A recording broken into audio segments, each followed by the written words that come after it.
இறைமகன் இயேசு கிறிஸ்துவில் மிகவும் பிரியமான சகோதர சகோதரிகளே, நண்பர்களே, குழந்தைகளே, உறவினர்களே, பெரியோர்களே, இன்றைய நாளுக்காக நாம் கடவுளுக்கு நன்றி சொல்லுவோம்.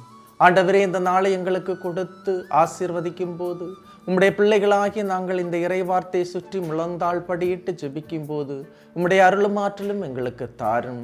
ஆண்டவரே, நாங்கள் இன்று தொடங்கவிருக்கின்ற நாளை ஆசீர்வதியும். இந்த நாளில் நாங்கள் செய்கின்ற வேலைகளை ஆசீர்வதியும். எங்களுடைய அப்பத்தையும் தண்ணீரையும் ஆசீர்வதியும்.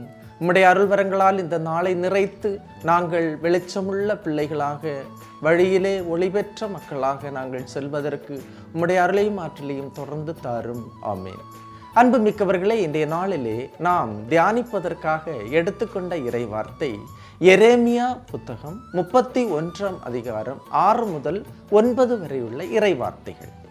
ஒரு நாள் வரும், அப்பொழுது எப்ராயிம் மலையில் எழுந்திருங்கள், நாம் சியோனுக்கு போவோம், நம் கடவுளாகி ஆண்டவரிடம் செல்வோம் என்று காவலர் அழைப்பு விடுப்பார்.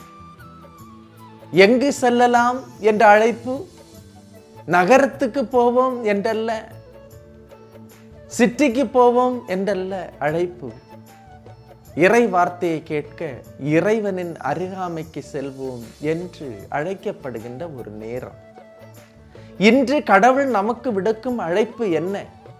எழுந்திருங்கள், இங்கு முடங்கி கிடக்காதீர்கள், அழுது புலம்பி இந்த இடத்திலே படுத்திருக்காதீர்கள். முடங்கி கிடந்தால் சிலந்தியும் சிறை பிடிக்கும். எனவே முடங்கி கிடக்க வேண்டாம். கடவுளின் முகம் காண கடவுளாகி ஆண்டவரிடம் செல்வோம். கடவுளின் அழைப்புக்கு செவிமடுப்போம். அடுத்த இறை வார்த்தை, இதோ வடக்கு நாட்டிலிருந்து அவர்களை நான் அழைத்து வருவேன், மண்ணுலகின் கடை எல்லைகளினின்று அவர்களை கூட்டி சேர்ப்பேன். அவர்களுள் பார்வையற்றோரும் கால் ஊனமுற்றோரும் கருவுற்றோரும் பேறுகால பெண்டிரும் அடங்குவர். பெருங்கூட்டமாய் அவர்கள் இங்கு திரும்பி வருவர். பாருங்க, இந்த இறைவார்த்தை சொல்லுவது, யாருமே முக்கியத்துவம் கொடுக்காத வடக்கு நாட்டிலிருந்து மக்களை கூட்டி சேர்த்து ஆசீர்வதிப்பேன். மண்ணுலகில் கடை எல்லையிலிருந்தும் கூட்டி சேர்க்கின்ற மக்கள் பிறரால் வேண்டாம் என்று ஒதுக்கப்பட்டவர்கள், ஓரம் கட்டப்பட்டவர்கள். மனிதனுக்கு இம்மக்கள் தேவையில்லை, ஆனால் கடவுளுக்கு தேவை. மனிதர் பார்வையில் இவர்கள் உபயோகமற்றவர்கள், பயனற்றவர்கள். ஆனால் கடவுள் பார்வையில் இவர்கள் உபயோகம் உள்ளவர்கள். இறை வார்த்தை என்ன சொல்லுகிறது? யாரை கடவுள் கூட்டி சேர்க்கின்றார்?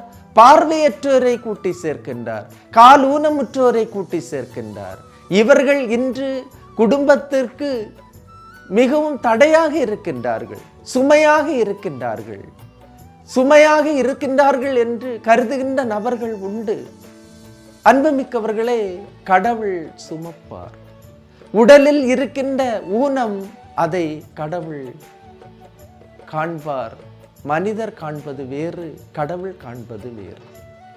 கடவுள் உடலில் இருக்கின்ற ஊனத்தை காண்பதில்லை, மாறாக மனதில் இருக்கின்ற ஊனத்தை கண்டு அதற்கு நமக்கு விடுதலையை தருகின்றார். மனதில் இறைவார்த்தையை நிரப்பி வாழ்வாக்க இன்று அழைப்பு விடுக்கின்றார். இப்படிப்பட்ட சூழலை, இப்படிப்பட்ட மனிதர்களை கடவுளை போன்று ஏற்றுக்கொள்ளக்கூடிய மனப்பக்குவத்தை நாம் பெற்றுக்கொள்ள வேண்டும் என்று இன்று கடவுள் அழைப்பு விடுக்கின்றார். இறைவார்த்தை இதயத்தில் இருக்கும்போது மனது ஊனப்படுவது இல்லை. நமக்காக யாவையும் செய்து முடிக்கும் கடவுளுக்கு பணி செய்வோம். இன்றைய இறைவார்த்தை நமக்கு கிடைக்கட்டும். கடவுள் கூட்டி சேர்க்கின்ற மனிதர்களை நாமும் அன்பு செய்வதற்கு, அவர்களை ஒதுக்கி வைக்காமல் இருப்பதற்கு அவர்களையும் அன்பு செய்வோம். ஆண்டவர் நம்மை ஆசீர்வதிப்பார். எல்லாம் வல்ல இறைவன், தந்தை, மகன், தூய ஆவியார் உங்களையும் உங்கள் குடும்பத்தையும் நிறைவாய் ஆசீர்வதிப்பாராக. ஆமேன். இயேசுவுக்கே புகழ், இயேசுவுக்கே நன்றி. மரியே வாழ்க.